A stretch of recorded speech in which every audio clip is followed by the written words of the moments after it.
Have you all been hearing about these viral texts going around online?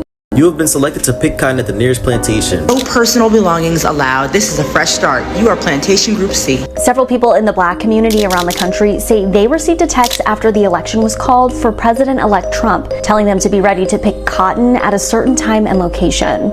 What was going through your head when you read it for the first time? I was just like, I looked at it and I was like, yikes. And I posted it on my story. I was like, this is day one. Like Trump's back in presidency. And I think like a lot of people have felt emboldened by that. Dominique Vallis is a student at USC and got this message saying in part, quote, "Our executive slaves will come to get you in a brown van. Be prepared to be searched down once you arrived." He says he's been able to find 7 other students who got the same or similar text Wednesday, many of them in historically Black sororities and fraternities.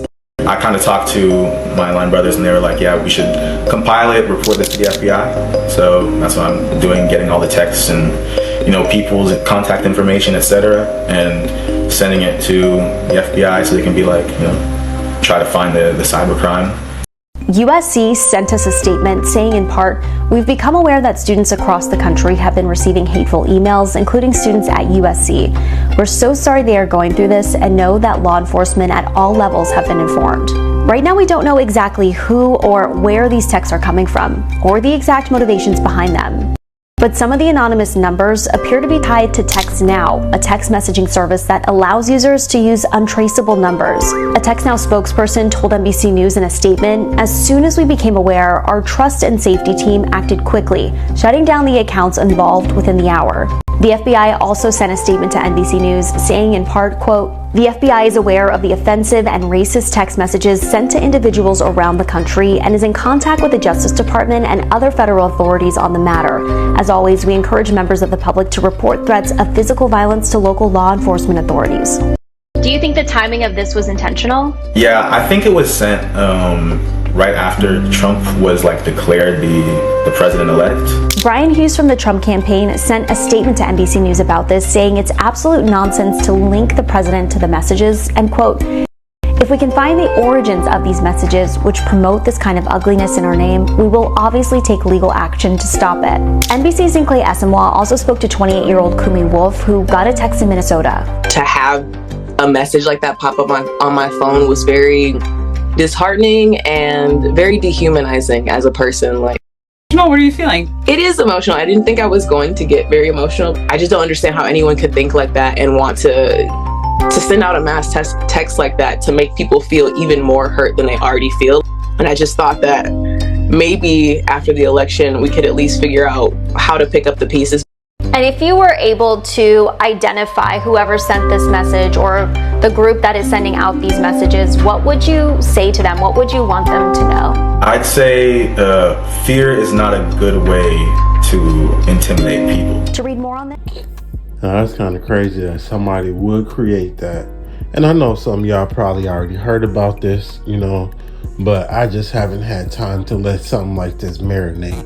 Because, right now, it's more important things that's going on, like domestic violence, you know what I'm saying? Trying to get things back right. That's more important than what somebody done created, even though this is kind of fucked up. I mean, we just all know history and what it has taught us.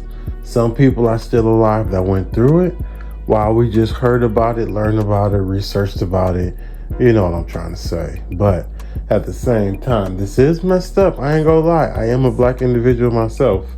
And this is fucked up that people would make these type of jokes for whatever reason. We don't know why somebody would make this. But at the same time, we do know why somebody would make this, because they trying to paint a picture or put fear into people and all this other stuff. And realistically, you shouldn't fear nothing but God. You should be living right, being a good human while you're on this, how can I say, borrowed time. You know what I'm saying?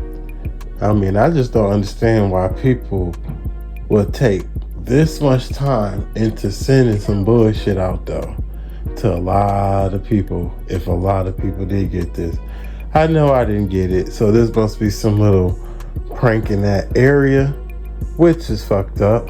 But like I said, look at history of the world. look at history of what it showed us, taught us, and some people are still alive that have been through it. And you know, I mean, it's sad that people can't learn and want to become better and stop spreading hate, stop trying to spread fear, you know what I'm saying, all that other stupid shit that they trying to put into people, because it's just dumb nonsense. I mean, I don't find none of this hilarious. I don't see why this kind of sense of humor would be. So like I said, we live in a world of mentally messed up people. And you know, it's the one thing if you feel some type of way and you say it, express how you feel, whatever shit like that. You know what I'm saying? Because who can tell somebody else what they feel, how they feel? But you can watch how a motherfucker move. So if they start to make this into a whole crazy scenario, hey, the FBI and all of them is on it. And that defund the police shit, now we do not need to defund that. We just need to find the bad ones and get them out of there.